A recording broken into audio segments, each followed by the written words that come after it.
Comment bien rouler son papier en quiligne? C'est ce que je vais te montrer tout de suite dans cette vidéo.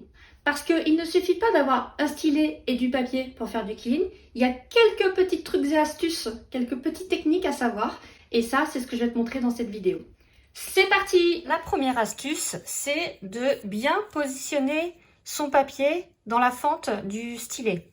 En fait, parce que souvent, par exemple, je vais vous montrer ce qu'il ne faut pas faire. Souvent, les gens commencent comme ça au début, la première fois qu'ils font du quiligne. Et en fait, quand on roule le papier de cette façon, avec l'extrémité qui dépasse, eh bien, tout simplement, à la fin, nous avons un espèce de S un petit peu bizarre, pas forcément très joli. Donc, c'est au centre du rouleau.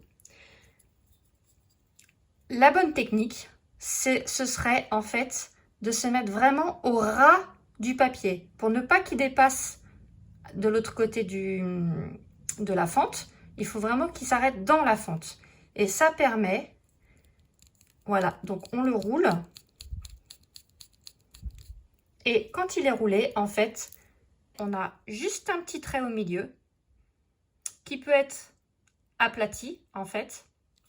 Par exemple, hop, voilà. Donc voilà, on part sur un rouleau qui est quand même beaucoup plus joli.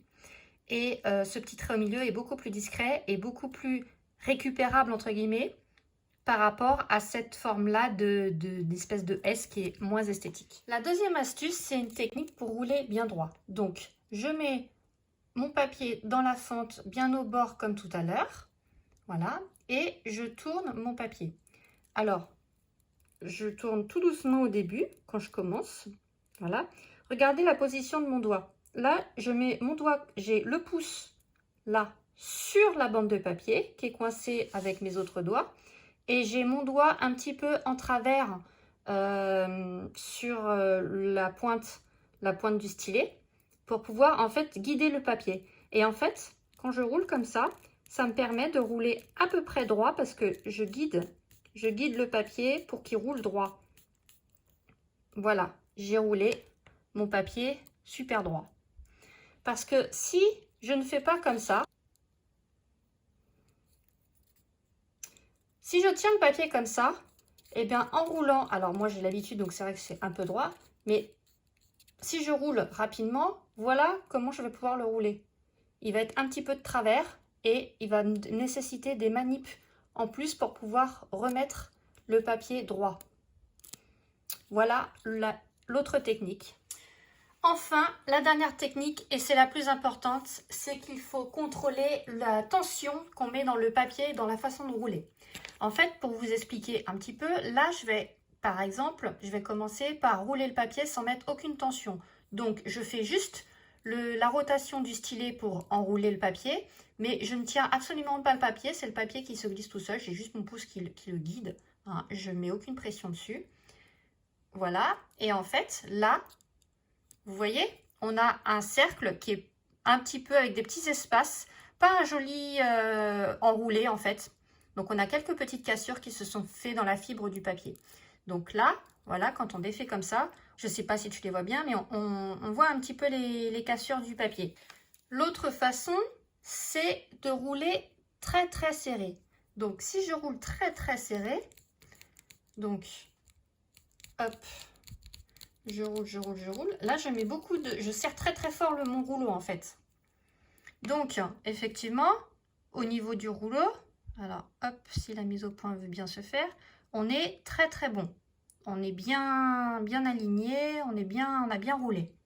Sauf que l'inconvénient de cette méthode, c'est que après, on a un peu plus de mal à l'enlever du stylet. Voilà. Et parfois, voilà. Voilà le résultat qu'on peut obtenir quand il est trop serré et que du coup, il coince un petit peu dans le retrait du stylet. Donc ça, c'est quand même pas terrible. Le mieux, c'est de rouler. Donc on se met toujours bien au ras et on roule en mettant une tension. C'est-à-dire que je serre un petit peu le papier, mais pas autant que tout à l'heure pour pouvoir le retirer facilement. Donc je roule, je roule, je roule. Hop.